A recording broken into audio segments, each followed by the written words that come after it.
30 years, they tried everything. Millions of dollars, hundreds of hours of fieldwork, rock structures, rerouted channels, engineered pools, and every year the river got a little quieter, a little emptier, a little more like a drain than a living thing.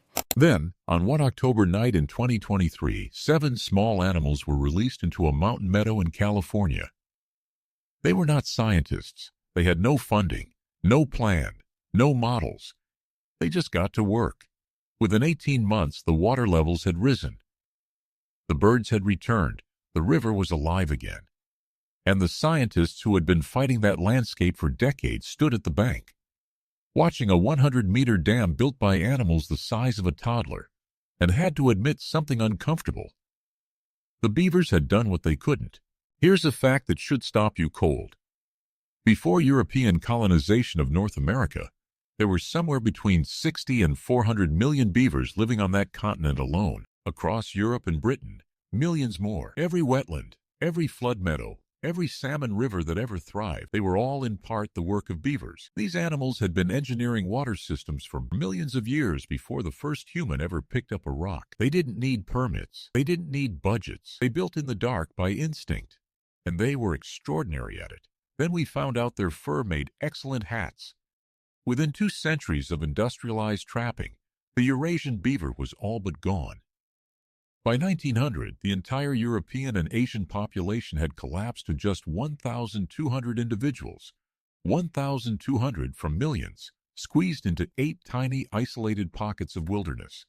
In Britain, the last confirmed wild beaver was a bounty paid for a head in Yorkshire in 1789. An animal that had shaped this island's rivers for thousands of years, gone because somebody wanted a nicer hat, and the rivers felt it. Britain lost somewhere between 75 and 90% of its wetland habitats in the 3 centuries that followed. The insects disappeared, then the fish, then the birds. Entire chains of life unraveling quietly, while we built roads over the top of them. The engineers arrived eventually. Concrete was poured, channels were straightened, banks were reinforced.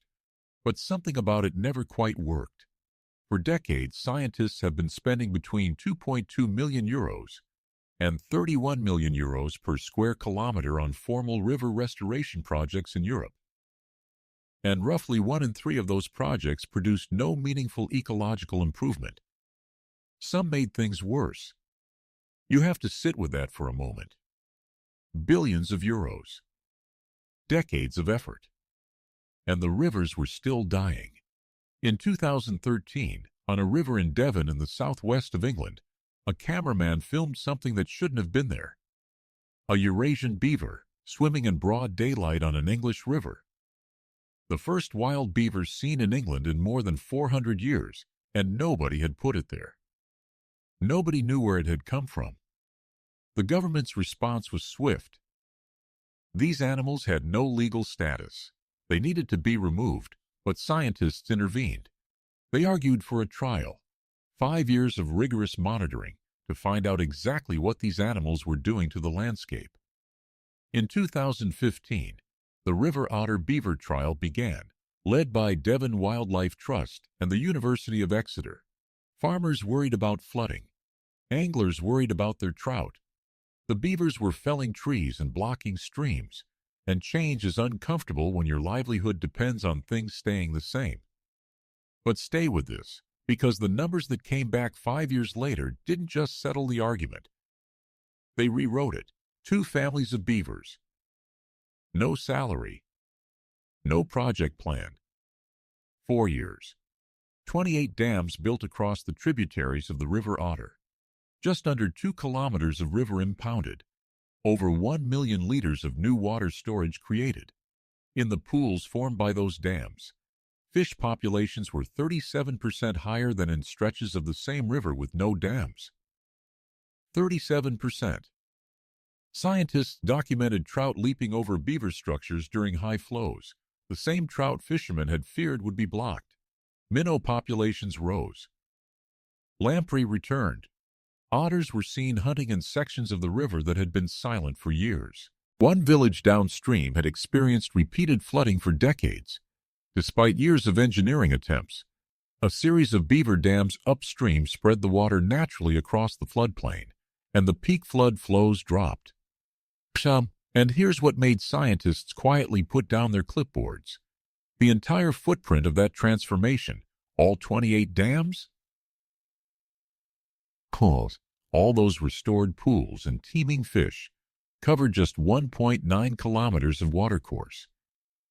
Less than 1/3 of 1% of the 594-kilometer total catchment. These animals had transformed a valley from a footprint you could walk in a morning.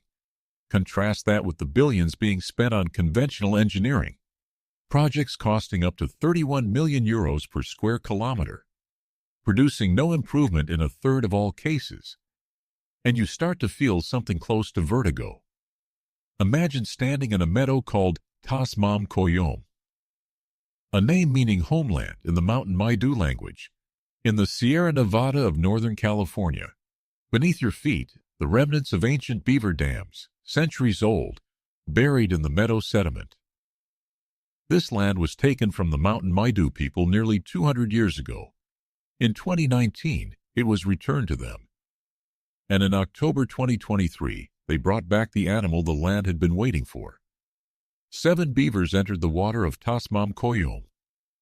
Shannon Salem Williams, Mountain Meadow, and program manager for the Meadow Summit Consortium, watched them slip below the surface and said it felt like a full circle moment, a big welcoming home. 6. The Mountain Meadow called the beaver family. Not metaphorically. Family. By April 2025, just 18 months later, the California Department of Fish and Wildlife reported back. The beavers had built a dam stretching 100 meters. Water coverage in the meadow had increased by more than 22%. In a region experiencing worsening drought and catastrophic wildfires, that number matters enormously.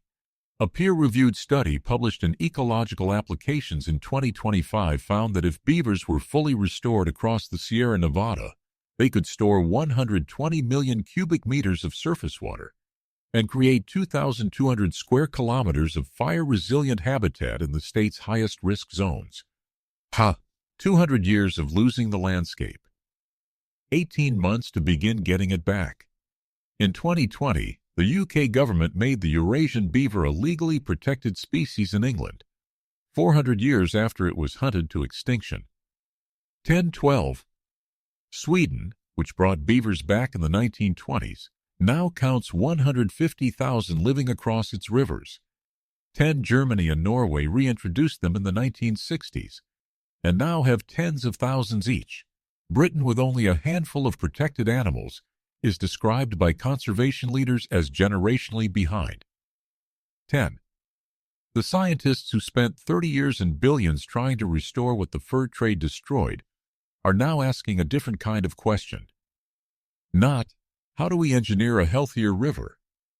But, how do we get out of the way of the animal that already knows how? There's something quietly devastating in that shift. All those blueprints, all that concrete poured and pulled up and poured again, all those reports and funding applications and hopeful interventions. And the answer was always out there: 2 yellow teeth, a pile of sticks, and an instinct refined over millions of years. We spent 400 years learning what happens when you erase a keystone species. We are only beginning to understand what happens when you bring one home. The ripples are still spreading.